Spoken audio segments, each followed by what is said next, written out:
had a little break. This is kind of an excitable hive. I had to suit up, and we moved the camera back. But anyway, I've moved some frames from this box that I'm emptying over to there. I saw some young larvae, which made me more positive. You're hoping for a new queen with young larvae, but even better is if they start supersedure or swarm cells. And this frame has the Holy Grail on it. If you can catch it, Larry, there's these little peanut shapes here, and those are queen cells in development. This hive got to be high enough numbers that they were ready to go out and start a new colony, leave the colony to half the bees with brood, and also get them a queen started, so that in about 15 days they would have a queen leader. This is what I'm really hoping for. I'm going to get this comb back in that original site, which will also have a good batch of the foragers returning there.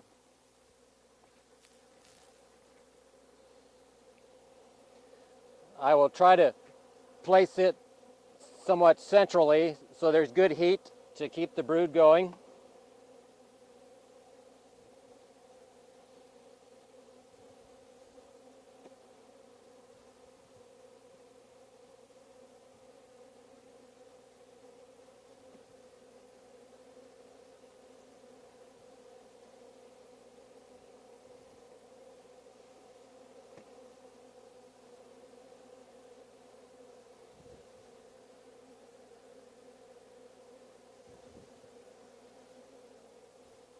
And I'm going to leave a little space there because those queen cells are bigger.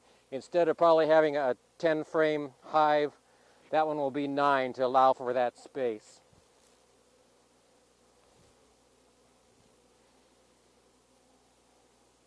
What I did, I had that bum box, I robbed all the frames out of those and split it between those two boxes there.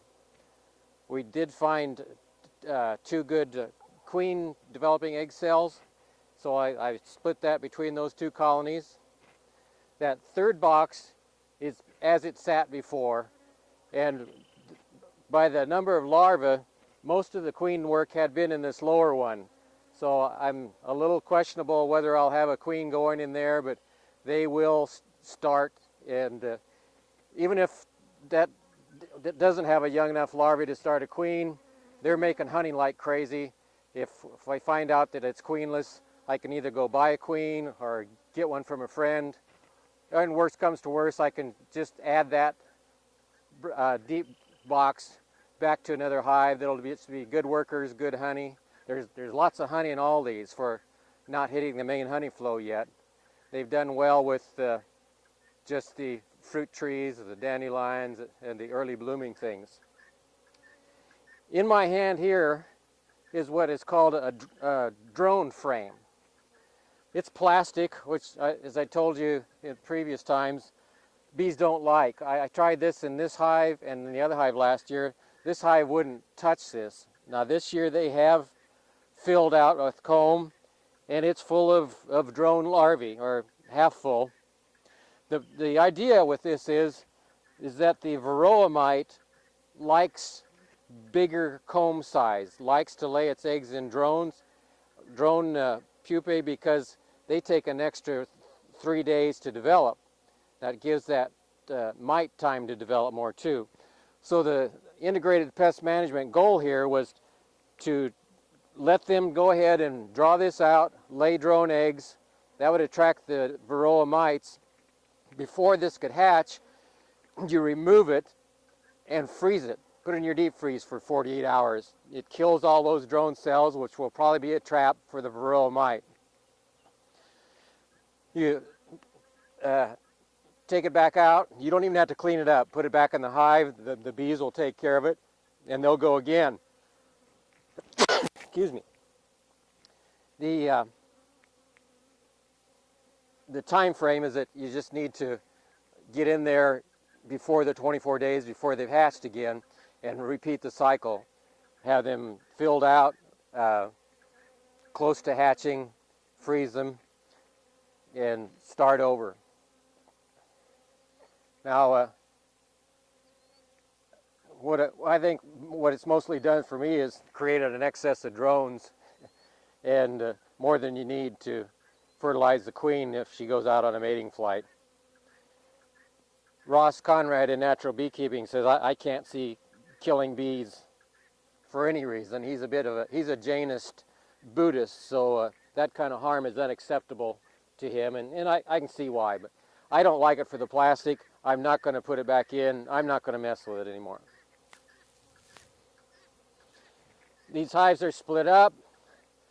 I am going to put the queen excluder back on number 3.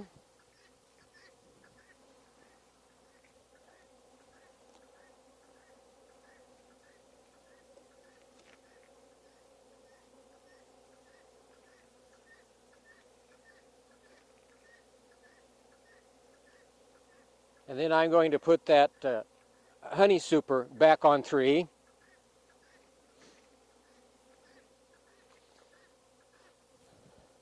I would split this honey out between the hives, but as I looked at the frames, there was a good distribution and actually a little extra honey back in brood combs than I absolutely need, but that just means they've got food and they can continue on about their merry way.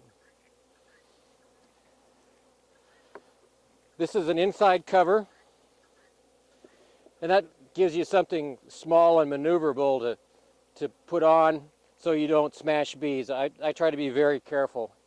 If you've noticed my rate of movement, and if you're old enough, in our boyhood there was a TV series called Land of the Giants, and in it the premise was Earth travelers had gone to another planet where it was pretty much a planet like ours, except everything was 10 times as big. And we would laugh at some of the special effects things that the people would run down in rabbit burrows and the giants would try to reach down after them, and we'd laugh at how slow the hand moves. But that's how slow you want to move amongst the bees. If you're moving at that speed, you can get it done. If you move at your regular speed or a faster speed, they trigger off that motion and they'll just leap to your hand and either check you out or sting you, depending on the mood they're in.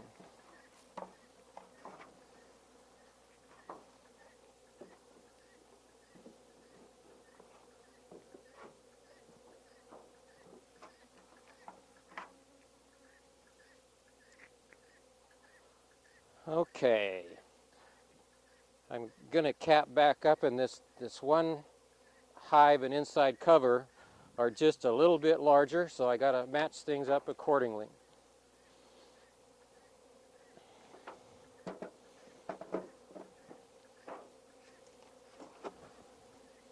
This hive number 2 had a good developing queen cell.